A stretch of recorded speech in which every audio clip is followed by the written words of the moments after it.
Bonjour à toutes et à tous, ciao mon cousin. Aujourd'hui, on aborde une question que beaucoup se posent.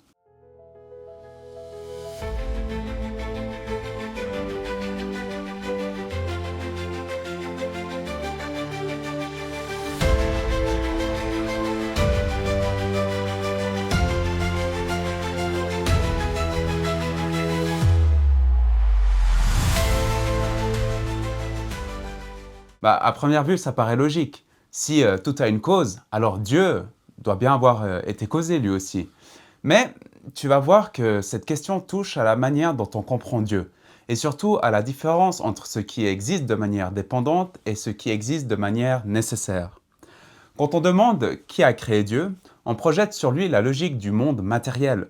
Dans notre expérience, tout ce que nous connaissons commence, change et dépend d'autres choses.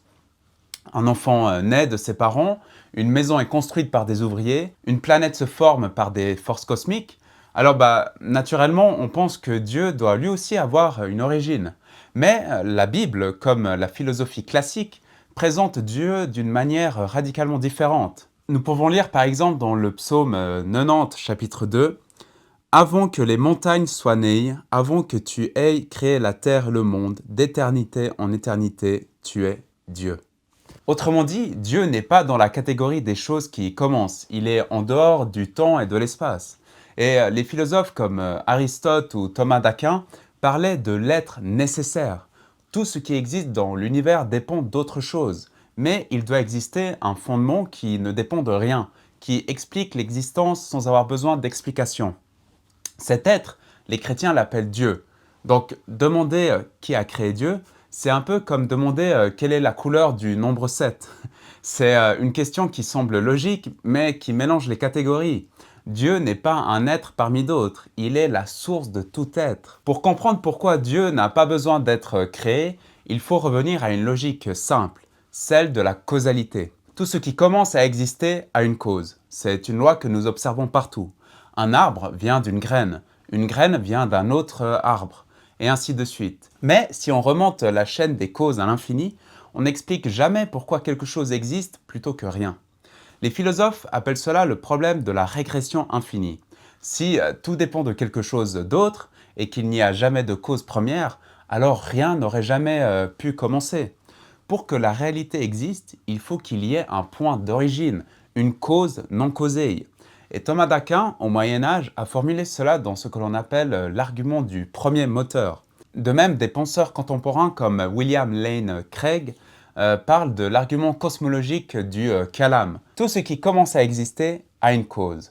L'univers a commencé à exister, donc l'univers a une cause. Or, cette cause doit être au-delà du temps et de l'espace, immatérielle et immensément puissante et volontaire. Autrement dit, tout ce qui ressemble à ce que les religions appellent Dieu. Stephen Meyer, d'ailleurs je t'encourage encore une fois à aller lire ses livres, dans ses travaux sur l'origine de l'univers et de l'information biologique, insiste aussi sur cette idée. Plus la science progresse, plus elle nous pousse à reconnaître qu'il doit y avoir une intelligence fondamentale, une source première.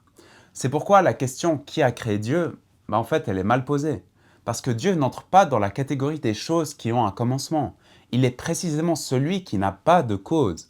S'il avait une cause, ce ne serait pas Dieu, mais simplement une créature de plus dans l'univers. Et un autre élément qu'il faut bien comprendre, c'est que lorsque la Bible parle de Dieu, elle ne parle pas d'un Dieu, au sens où l'Antiquité en parlait. Dans les mythologies grecques, égyptiennes ou nordiques, les dieux naissent, se battent, meurent parfois, et sont toujours liés au monde. Zeus, par exemple, est né de Chronos, et Rhea. Odin a des parents. Ces dieux sont des êtres puissants, mais pas ultimes. Ils appartiennent au cosmos, ils en font partie. Et le Dieu de la Bible est radicalement différent. Il n'a pas de parents, pas d'origine, pas d'histoire où il aurait commencé. Il est celui qui dit à Moïse « Je suis celui qui suis ». Autrement dit, il n'est pas un être qui reçoit l'existence.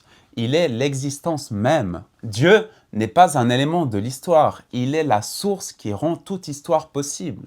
Les mythologies décrivent souvent des puissances à l'intérieur du monde. Le christianisme affirme l'existence d'un Dieu qui transcende le monde et qui le fonde.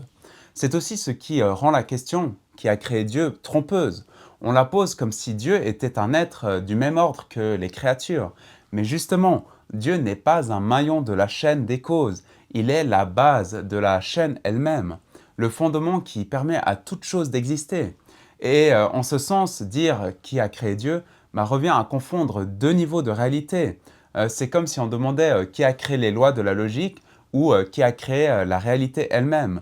Ce sont des choses qui ne commencent pas, mais qui permettent à tout le reste de commencer. Le fait que Dieu ne soit pas créé n'est pas seulement une idée abstraite pour philosopher, c'est une vérité qui change notre manière de voir le monde. Tout ce que nous connaissons est fragile. Nos corps vieillissent, nos projets s'effondrent parfois, même les civilisations s'élèvent puis disparaissent. Rien dans ce monde n'est totalement solide.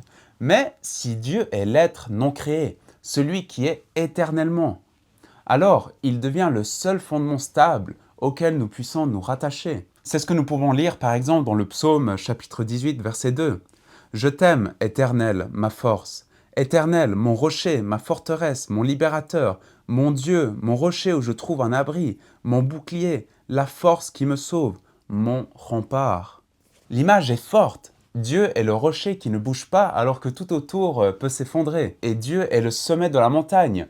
Tout le reste est mouvant, fluide, changeant. Mais lui est ce qui donne sens et stabilité à l'ensemble. S'attacher à Dieu, c'est ancrer sa vie dans ce qui ne peut pas être détruit. Et cela a aussi une implication existentielle. Beaucoup de gens cherchent une sécurité dans la richesse, la réussite, la reconnaissance sociale. Mais toutes ces choses passent. Si Dieu est vraiment non créé, il est le seul qui ne peut pas être perdu. C'est pour cela que Jésus dit dans l'évangile de Matthieu, chapitre 6, verset 19, « Ne vous amassez pas des trésors sur la terre où les mythes et la rouille détruisent et où les voleurs percent les murs pour voler. Mais amassez-vous des trésors dans le ciel où les mythes et la rouille ne détruisent pas et où les voleurs ne peuvent pas percer les murs ni voler.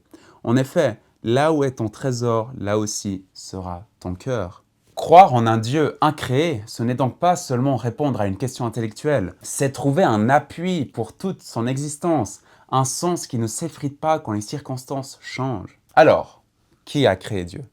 La réponse, c'est que la question ne s'applique pas. Dieu n'est pas un être qui a commencé comme les autres, il est l'être même. L'origine est le fondement de tout ce qui existe.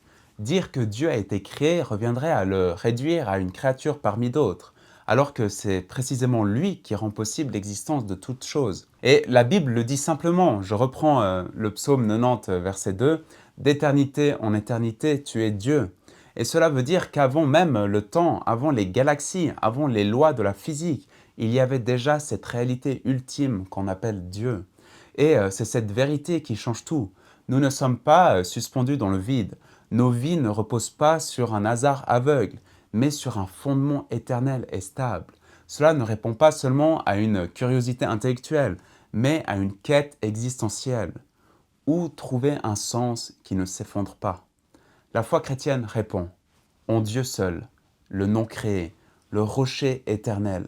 Voilà pour cette question. Et dans la prochaine vidéo, nous allons aborder un point très concret, presque provocateur. Si croire en Jésus suffit pour être sauvé, est-ce que cela veut dire qu'on peut faire n'importe quoi et être sauvé?